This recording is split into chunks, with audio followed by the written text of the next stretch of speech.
Hola, ¿qué tal, estimados amigos y amigas de la Ventana Ciudadana?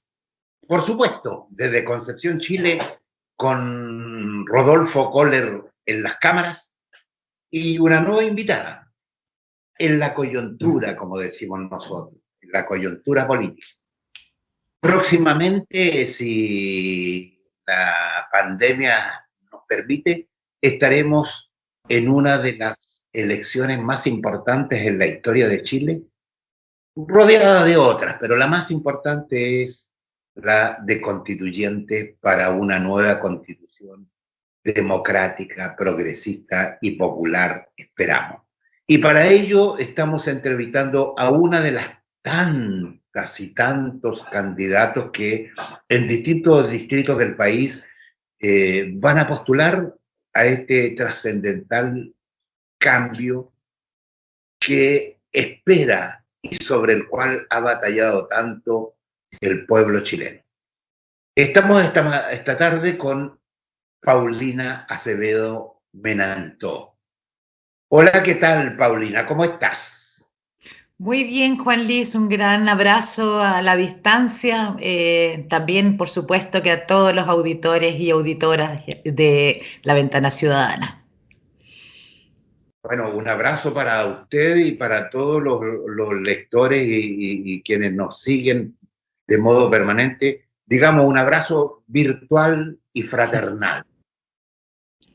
Paulina, cuéntanos. Ya le comentaba a nuestro público que tú eres una de las tantas candidatas que va a la... Y me alegra porque tú eres una periodista comprometida con la verdad, comprometida con la justicia, comprometida con los derechos sociales y humanos de las grandes mayorías. Has tenido experiencias suficientemente sólidas ligadas a las organizaciones sociales que te permiten nutrirte, y espero que en el proceso lo sigas haciendo, consultándole a la gente qué quiere de nuestro país. ¿Por qué distrito estás postulando, Paulina?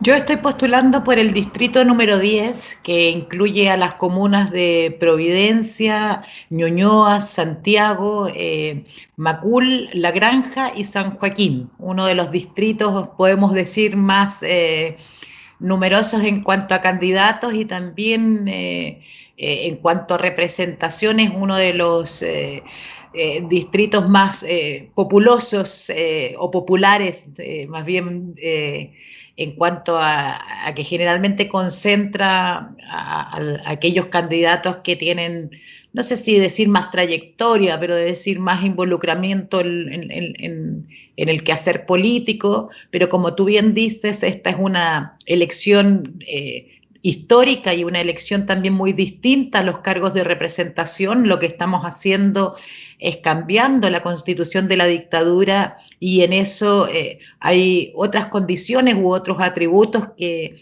tener sobre la mesa y que están marcados por alguna de las cosas que tú decías, ¿no?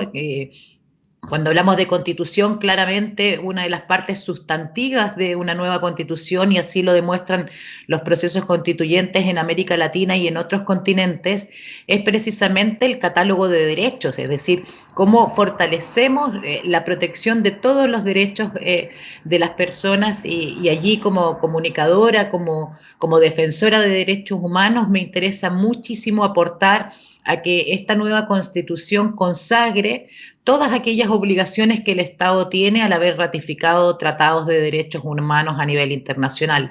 Y esto ya desde, por supuesto, la Declaración Universal, pero también lo que son los pactos internacionales más importantes, como el de derechos civiles y políticos, y uno más importante aún, porque se vincula con los procesos de movilización y las demandas que durante décadas vienen levantándose en distintos territorios, que son los derechos económicos, sociales, culturales y ambientales.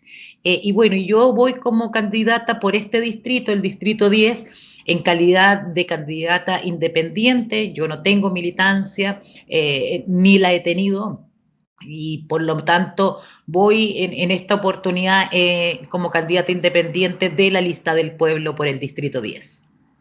Perdón, no tiene militancia partidaria, porque tenemos militancia de la vida, del compromiso. Por supuesto, eso se nace teniéndolo, por eso es que uno termina precisamente en lo que está y en el lugar que ocupa en la sociedad.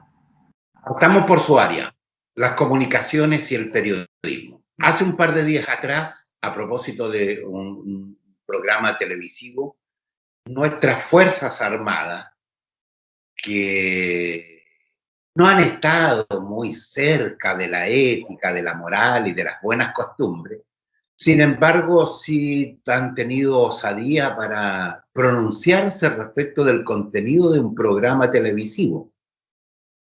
En una expresión deliberante. Sin embargo, yo entiendo que las Fuerzas Armadas y de orden no tienen que pronunciarse respecto de la convivencia nacional ni de los contenidos programáticos del programa. Es un fuerte atentado contra el periodismo, digo yo. Y dos cosas. Uno, no he visto al periodismo férreamente unido, expresando con solidez y con argumentación política, ideológica, un rechazo a esta operación. Segundo, ellos fueron, comillas, respaldados por el gobierno. Segunda gravedad del asunto. Y tercero, ¿cómo resolvemos esto en la nueva Constitución? Interesante pregunta. Bueno, no solamente las Fuerzas Armadas, sino que también las fuerzas policiales y que dependen del Poder Ejecutivo, es decir, del Poder Político, como tú bien dices, no son fuerzas deliberantes, es decir, ellos no pueden hacer pronunciamientos públicos, sino que estos pronunciamientos tienen que darse a través de la autoridad competente, que es la que les tiene a su cargo, ¿no? Ellos tienen funciones y que en contexto de pandemia, por ejemplo, pueden hacerse extensible a otras labores. Creo que los estados de catástrofe van a seguir aconteciendo. Por lo tanto, una de las cosas que tenemos que tener son fuerzas armadas dúctiles y al servicio, como siempre debe ser, de la ciudadanía y también de los aspectos que tienen que ver en el caso de las fuerzas militares de las soberanías, y eso es otro gran tema, pero claramente lo que hacen en este caso las Fuerzas Armadas, y por eso que quise ampliarlo también a las policías, porque también lo han hecho y también han tenido el respaldo por parte de los gobiernos, es salir a hacer críticas, en este caso al desempeño de un medio de comunicación. En otros casos lo han hecho, recordarán las policías cuando se habló de cambiar el sistema de pensiones, que es diferenciado para las Fuerzas Armadas y de orden y seguridad, lo cual es una gran arbitrariedad ante la igualdad ante la ley. Deberíamos tener un sistema único y no un sistema diferenciado que emana desde la dictadura. Entonces aquí hay dos grandes contrasentidos. Un primero es que tiene que ver con el rol y cuáles son las actuaciones que efectivamente públicas pueden hacer por sí mismos las Fuerzas Armadas y las policiales. Y por otro, esta impugnación, una labor que no solamente afecta a la prensa, Juan Luis, y yo creo que aquí hay que ser súper claros en esto, sino que sobre todo afecta al derecho que tienen todas las personas también a estar informadas, ¿no? Aquí el derecho de libertad de expresión es un derecho que tiene doble dimensión, ¿no? Cuando se restringe el derecho que tiene alguien a emitir opinión o información, inmediatamente se restringe también el derecho que tienen las personas a estar informadas. ¿Cómo corregimos esto en la nueva Constitución? Eso es otra pregunta muy relevante, puesto que la Constitución de la dictadura no garantiza el estándar internacional que el derecho a la libertad de expresión, en esta doble dimensión, podemos decir el derecho a la comunicación, así se ha ido configurando, establece, y es una obligación para los estados y por supuesto lo es también para el Estado de Chile. El derecho internacional dice que tenemos el derecho a emitir y a recibir información por cualquier medio. Sin embargo, de forma muy astuta, quien redactó la Constitución de la dictadura, lo que hace es dejar solamente una dimensión, Y lo que tenemos nosotros en el artículo 19 de la Constitución es el derecho a emitir opinión e información por cualquier medio, pero no a recibirla. ¿Qué implica eso? Que las personas hoy día no tienen garantizado bajo esa Constitución el derecho a estar informadas, ¿no? Entonces, una de las primeras cosas que hay que hacer en la Constitución, en la nueva Constitución, es corregir eso que claramente tenía por objeto una dimensión limitadora, incluso podríamos decir silenciadora, de la información que deberían haber llegado en ese periodo a la opinión pública. Entonces tenemos que generar ese fortalecimiento, pero además de eso, dejar establecido que este derecho, así como tiene una doble dimensión, también se une a otros derechos o libertades muy importantes como es la libertad o el derecho de asociación y el derecho de reunión. Y juntos estos tres derechos configuran lo que el derecho internacional ha denominado de algún modo el derecho a la manifestación o el derecho a la protesta, ¿no? ¿Por qué? Porque el derecho de libertad de expresión es la piedra angular de todos los restantes derechos. Es decir, si nosotros no tenemos garantizado el derecho a expresarnos, ¿verdad? A reunirnos y asociarnos para poder levantar demandas o reclamos o aprobaciones, digamos, se nos está finalmente limitando la posibilidad de exigir todos los restantes derechos. Y eso creo que es fundamental, esté fijado en la Constitución. Finalmente, solo para terminar la respuesta, decirte que tenemos que replantear no solamente el rol de las policías y generar una reforma estructural a las fuerzas policiales, sino que también esto debe avanzar a pensarse también para las Fuerzas Armadas, que tienen sus propios tribunales de justicia, que tienen su propio código, y creo que armonizar en esta nueva Constitución las atribuciones que tienen aquellos que tienen el control del uso de las armas, ¿no? Y de ejercer también el control en el contexto de los espacios públicos, deben estar sujetos a visiones más democráticas, repuestosas de los derechos y salir de los enclaves dictatoriales y de los roles que hace 30 años o más de 30 años se configuraron, ¿no? O sea, hoy día vivimos en sociedades modernas que requerimos otro tipo de fuerzas armadas y necesitamos fuerzas policiales más democráticas y respetuosas de la ciudadanía.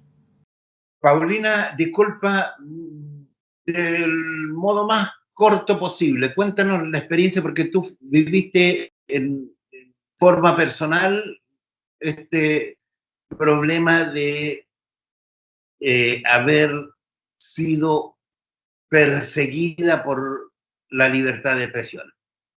Cuéntanos como anécdota, corta y precisa porque quiero retomar lo que... Mira, muy breve y muy corto, el día 12 de marzo, en el contexto de la remoción de la estatua de Baquedano, yo vivo a media cuadra de Plaza Dignidad, hoy día renombrada, ¿verdad? Y estaba haciendo mis funciones de cobertura de esa actividad, perfectamente acreditada con mi credencial de prensa, con mi permiso único colectivo, es decir, incluso un permiso nocturno que me permitía estar en ese horario haciendo estas funciones. Me acompañaba mi hijo haciendo los registros fotográficos y somos detenidos, primero mi hijo. Yo cuando pido explicaciones del motivo de la detención, puesto que tenemos todas las acreditaciones correspondientes, la policía no solamente no me escucha, sino que lo sube muy violentamente a un carro policial, yo me aproximo y cuando estoy tratando de intentar dialogar, entre comillas, dialogar con ellos y seguir exigiendo la liberación de mi hijo, ellos me suben al carro policial Yo estuve 14 horas detenida, fui pasada a control de detención, fui esposada, fui llevada en calabozo tanto en la comisaría como en el centro de justicia. Mis equipos fueron incautados en la comisaría. En ese lugar, después de más de 4 horas, se me indicaron recién los motivos de mi detención. Se señaló a mi abogada y también a personal del INDH que yo había sido detenida por oponerme a la detención y por transgresión al artículo 318 sanitario. Sin embargo, cuando llego al centro de justicia, me encuentro que soy víctima, además de otro delito, el delito de la falsificación de instrumento público del parte policial, pues se me acusa de haber participado en desórdenes públicos, de haber desplegado un lienzo y de haber atentado contra la autoridad, es decir, de haber agredido a carabineros. Cosa que queda totalmente acreditada en todos los registros que se dieron tanto en vivo en ese momento como los fotográficos, que yo en ningún minuto agredo a la policía, en ningún momento me opongo a la detención ni mía ni de mi hijo, por lo tanto esta fue una detención ilegal y arbitraria y voy a perseguir mediante una querella contra Carabineros las responsabilidades específicas de los funcionarios, en este caso de la teniente Tatiana Domínguez de la 40ª comisaría de las fuerzas COP, es decir, de fuerzas policiales, de fuerzas especiales que resguardan el perímetro de Plaza Dignidad. Puesto que cometen estos dos delitos, ¿no? Mi detención ilegal y también el falseamiento de este parte policial. Y un tercer tema que me parece también muy importante relevar es que la policía actuó en esa oportunidad de madrugada de una forma no solamente violenta, sino que muy descontrolada. Y durante el tiempo que estuvimos en la comisaría vimos que esta conducta permanecía y muy probablemente ello pudo obedecer a algún tipo de consumo por parte de las policías, cosa que también vamos a intentar deducir en esa querella. Me va a representar una grandiosa abogada que ya representó a las tesis y a Mauricio Vievel, así que me siento muy orgullosa no solamente de poder ser representada por ella, sino que a partir de esta querella poder ayudar a que no se produzcan nunca más sucesos como esto, porque el incremento de las detenciones a periodistas, a comunicadores y en el último tiempo gran parte de ellas afectando a mujeres ha ido en un incremento a tal grado, Juan Luis, que incluso el Colegio de Periodistas creó una división especial de defensa legal y bueno, y el Observatorio de Derecho a la Comunicación viene registrando desde octubre de 2019 una serie de sucesos que han afectado a los medios de comunicación, a los medios independientes y a la prensa en general. Entonces, con esto quiero tratar de impedir que las policías sigan actuando y bueno, y en mi caso personal, que se sancione a aquellos que nos agraviaron de esa forma a mí y a mi hijo. En el marco de lo que estábamos analizando anteriormente de contar tu mala experiencia, veíamos cómo en la próxima constitución podemos definir roles, funciones que permitan poner a las instituciones en el rol que a cada cual le corresponde y por tanto generar en el marco de la libertad de expresión lo que es justo y preciso, ordenar el tema de las comunicaciones la próxima. Pero de modo integral, yo creo que también las comunicaciones y el ejercicio de las organizaciones que se dedican a los canales de televisión, el periodismo en general, también tiene que cumplir un rol que respete, consagre, incentive el derecho a educarse a través de esta manifestación periodística. Y por tanto me preocupa cómo poner en ese marco que las instituciones y organizaciones, comillas, del periodismo hagan un aporte para que las nuevas generaciones conozcan no solo este periodo que estamos viviendo, sino que además puedan conocer de verdad el periodo, por ejemplo, de la Unidad Popular, del golpe de Estado, de los tiempos de la clandestinidad que tan duramente le costó a este pueblo para salir de la democracia. Yo creo que ese es un derecho que debe estar consagrado también, que el ejercicio comunicacional vaya de la mano con un ejercicio de educación a las nuevas generaciones. ¿Lo han considerado ustedes en su equipo de trabajo para buscar una propuesta? Sí, hay un rol que cumple la comunicación, los comunicadores, los periodistas, y que siempre se ha reconocido esta idea de que somos un cuarto poder porque hacemos Contraloría Social, que tenemos también una labor educativa y formativa precisamente por divulgar informaciones, y yo creo que eso no solamente es algo que debe ser fortalecido, sino que reconocido.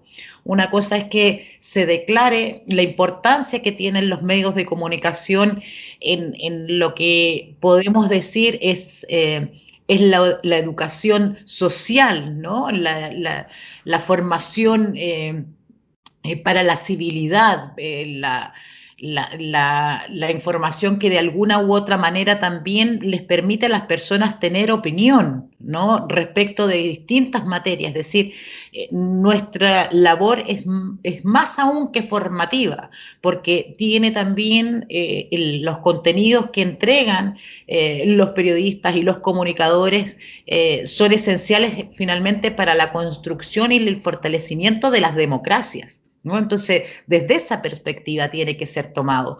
Por eso es que, entre otras cosas, algunos principios que deben estar fijados al rol de los medios de comunicación es la pluralidad. Nosotros deberíamos tener en esta nueva constitución una reflexión profunda en torno a qué entendemos cuando pensamos en este principio y en esta obligación internacional de que los medios de comunicación también respondan una pluralidad. Y eso tiene que ver con romper las hegemonías de poder, las hegemonías comunicacionales, las hegemonías de discurso finalmente, para pasar a tener una diversidad de medios y por lo tanto de visiones y de opiniones que le permitan a las personas formarse juicio de las distintas realidades que puedan ser comunicadas.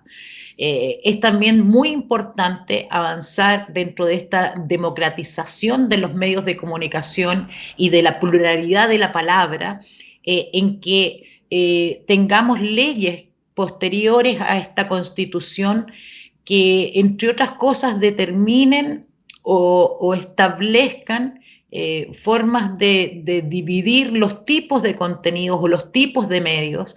Tenemos varios ejemplos de leyes en la región, Argentina, Uruguay, solo por mencionar algunos, donde las leyes de medios establecen una proporción de esta pluralidad para los medios privados, ¿verdad? O de carácter privado, para los medios públicos y para los medios comunitarios o territoriales, es decir, la comunicación también con pertinencia territorial o con pertinencia local.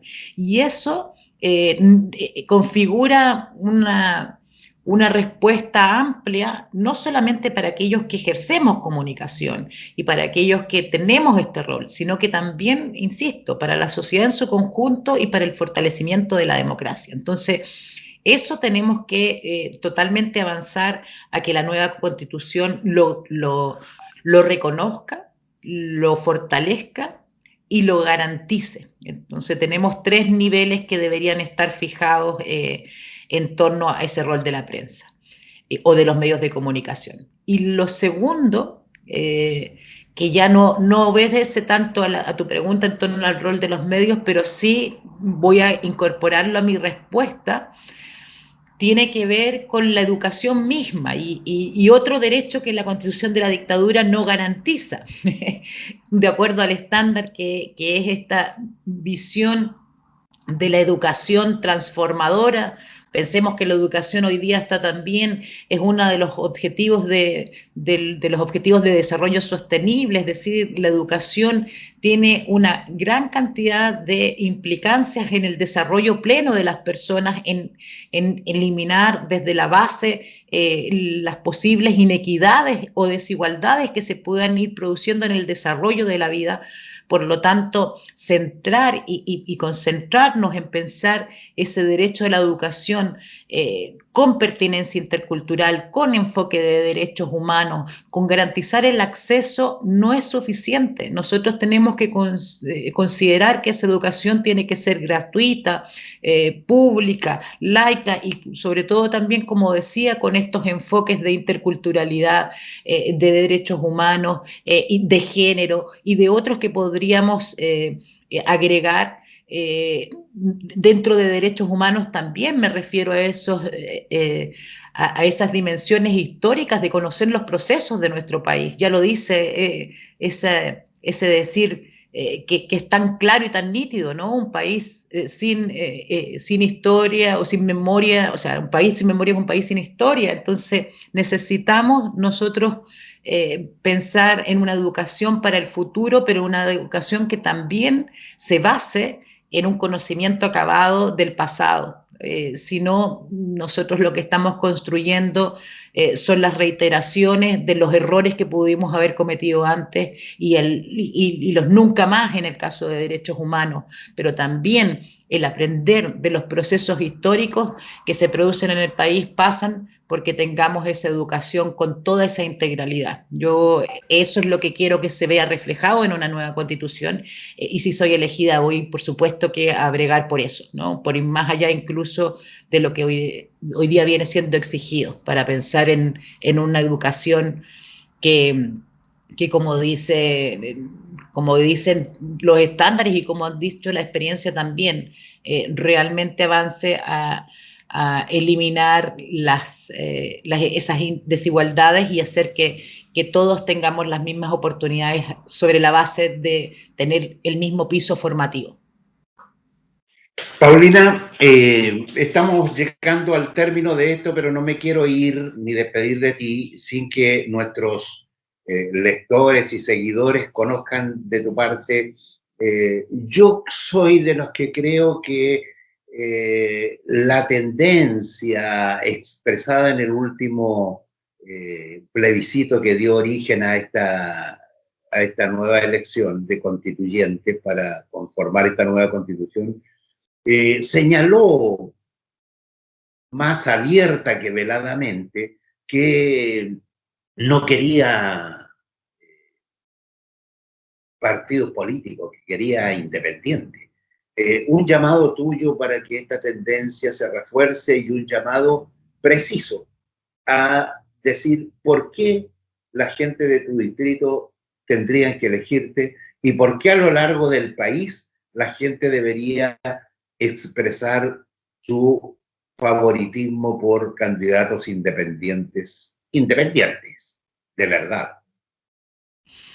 Bueno, como decía Einstein, cuando las cosas se siguen haciendo iguales, se reproducen los mismos errores y las cosas no cambian. Más de lo mismo no nos va a llevar a una solución que Chile necesita de forma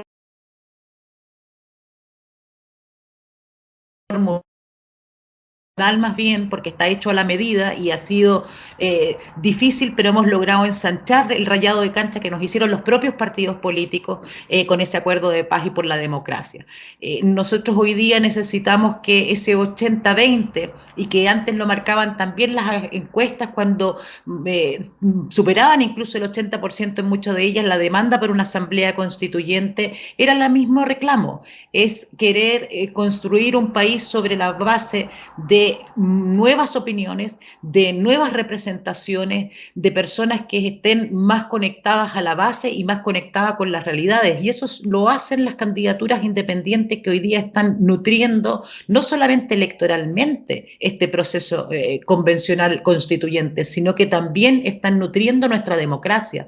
Nunca habíamos tenido tantas opiniones diversas que no habíamos escuchado, por supuesto, que en los medios hegemónicos. Hoy día lo que estamos viendo mediante este proceso constituyente es una realidad más cercana a las personas, más cercana a la realidad que viene siendo reclamada, más cercana también a los procesos históricos que fueron interrumpidos por una situación que vino de golpe, pero que fue fraguada, como fue el golpe cívico-militar. Es decir, tenemos que retornar y retomar las riendas de nuestra historia, pero también las riendas del proceso que vamos a llevar hacia adelante. Y eso se hace con nueva gente, con nuevas ideas, con nuevas formas de hacer política, que incorporen no solamente los partidos que son extremadamente poco representativos, o sea, la cantidad de personas que militan además es muy baja respecto del resto de la población. Entonces yo lo que hago es un llamado a conciencia, a que primero nos informemos de cada una de las candidaturas que están en sus distritos, que los conozcan, que los investiguen, que vean cuáles son sus relaciones y que por supuesto vayan en favor de aquellos independientes que tienen primero una carrera desigual con respecto a los representantes de partidos políticos, porque siempre ha sido así. Ellos tienen condiciones muy distintas a los independientes que necesitan conseguir firmas, necesitan recursos para poder representar a un territorio además en donde gran parte de ellos viven. Yo vivo en el distrito en el que estoy hoy día presentándome como candidata. Sin embargo, no ocurre lo mismo con los partidos políticos. Y esas reglas del juego, como están escritas por los mismos partidos, tampoco son interpeladas ni fiscalizadas apropiadamente.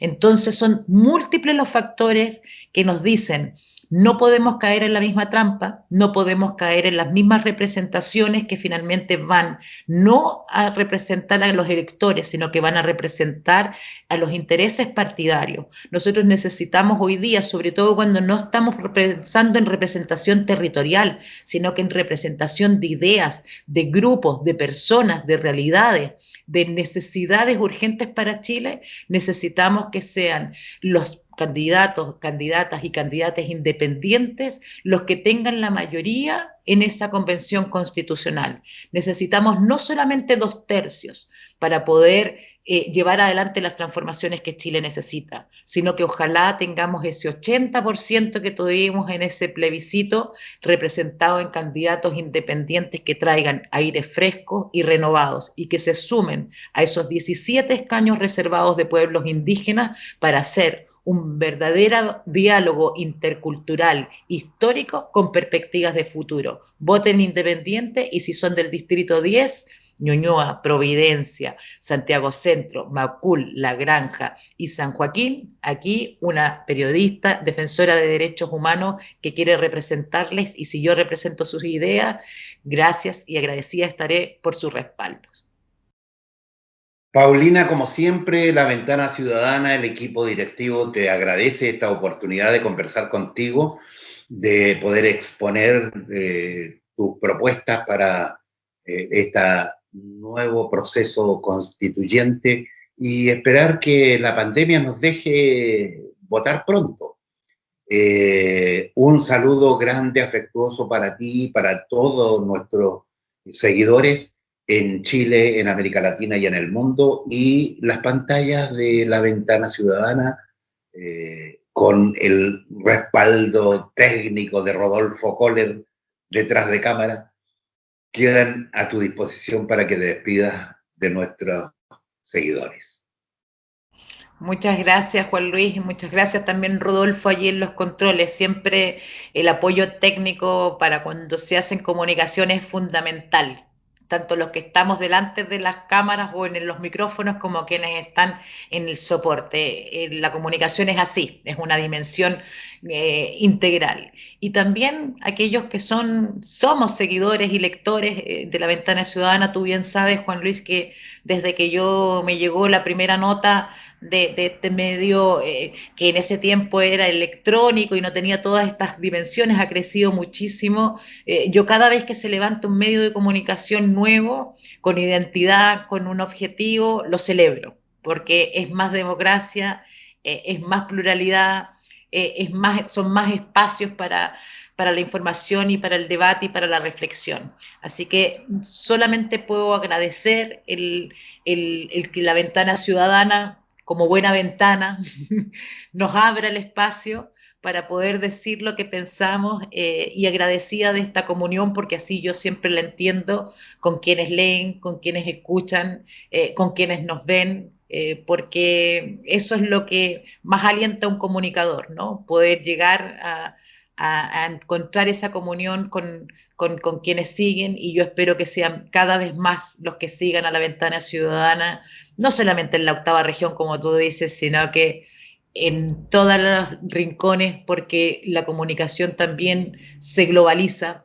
No solamente existe la globalización económica que todos interpelamos como modelo, también está la globalización de los derechos humanos, y es muy importante, la globalización que nos permite la comunicación. Así que un gran abrazo, un gran beso, y muy agradecida nuevamente por esta entrevista. Un abrazo, que te vaya muy bien, Paulina. Nos vemos en una próxima.